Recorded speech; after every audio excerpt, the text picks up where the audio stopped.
Monsieur Caron, s'il vous plaît. Merci à vous tous et toutes pour vos présentations. Je vais me concentrer davantage sur Mme Reynolds et Mme Brisebois. Bien qu'on soit en accord sur la question des frais imposés pour les cartes de crédit, cartes de débit, là où je dois m'inscrire en faux sur ce que vous avez présenté, je vais m'expliquer, c'est au niveau de la gestion de l'offre. Je viens d'une circonscription, d'une région qui dépend largement des fermes familiales, en particulier dans le domaine laitier. Et la gestion de l'offre, en fait, est présentement la seule manière pour ces fermes de pouvoir survivre. Ce n'est pas une forme de subvention, mais c'est une façon de pouvoir assurer que les prix payés aux producteurs ne soient pas aussi volatiles qu'ils le sont, par exemple, aux États-Unis. Il y a deux éléments à prendre en ligne de compte. Le premier, c'est au niveau de la volatilité.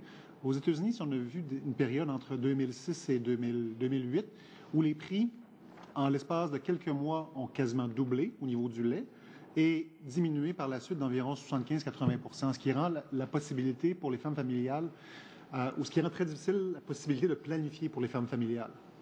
Le deuxième élément, c'est que le domaine aux États-Unis, si on parle de prix qui sont plus faibles, de façon temporaire, et encore une fois, ça dépend de la volatilité, on se retrouve dans une situation où les producteurs américains sont, eux, fortement subventionnés. Nous, on ne subventionne plus nos fermes, hein, nos producteurs, mais aux États-Unis, ils sont subventionnés de façon à, périodiquement, avoir une grande différence au niveau des prix qui sont payés et aux producteurs et à la consommation. Alors, je voudrais avoir vos réactions par rapport à ce que vous avancez au niveau de la gestion de l'offre. Je peux comprendre que vous prêchez pour votre paroisse, mais il y a des conséquences directes pour la production et en particulier pour les femmes familiales. Madame Reynolds, Madame Brisebois. Tout d'abord, c'est dans notre intérêt d'avoir une industrie de la volaille, une industrie du lait qui se porte bien, car on dépend beaucoup de ces secteurs agricoles, malheureusement, depuis quelques années. Ces produits voient leur prix augmenter. Regardez les menus aux États-Unis et ailleurs dans le monde, il y a davantage de produits laitiers sur le menu. Donc, étant donné qu'il y a une baisse de consommation, nous croyons qu'il est dans l'intérêt de ce secteur et dans l'intérêt de notre secteur et dans l'intérêt des consommateurs et consommatrices d'avoir un nouveau système qui permettrait une croissance de l'industrie. Je comprends ce que vous dites, mais je pense qu'on n'est pas d'accord sur l'ampleur du problème.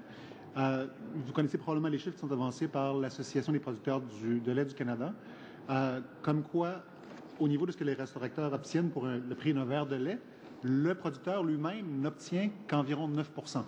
Si c'est 2,25 $, il obtient environ 21 cents par verre. Même chose au niveau d'une pizza vendue dans les restaurations, presque 18 $ pour une pizza moyenne ou en moyenne. Le producteur reçoit 67 cents. Alors, si la gestion de l'offre est si problématique au niveau des prix, pourquoi est-ce que les producteurs n'obtiennent si peu? Si on parle du prix du producteur comme étant le problème principal, je m'attendrais à ce que le producteur reçoive davantage. Pour l'instant, ça va faire une différence de quelques cents sur le produit.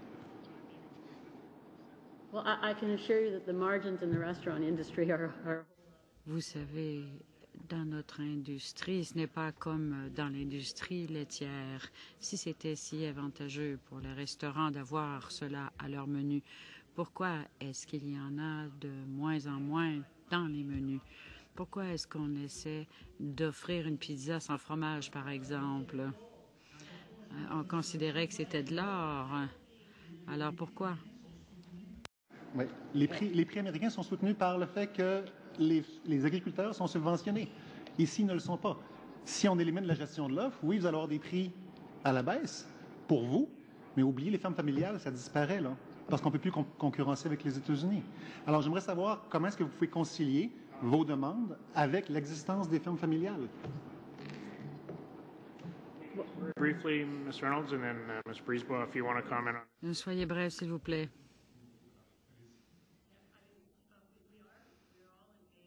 On est tous d'accord pour qu'il y ait moins de subventions dans tous les secteurs et pour qu'il y ait un commerce équitable.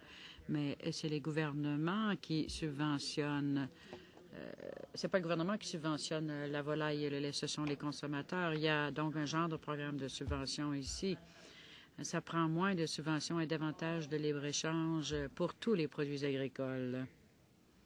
Merci.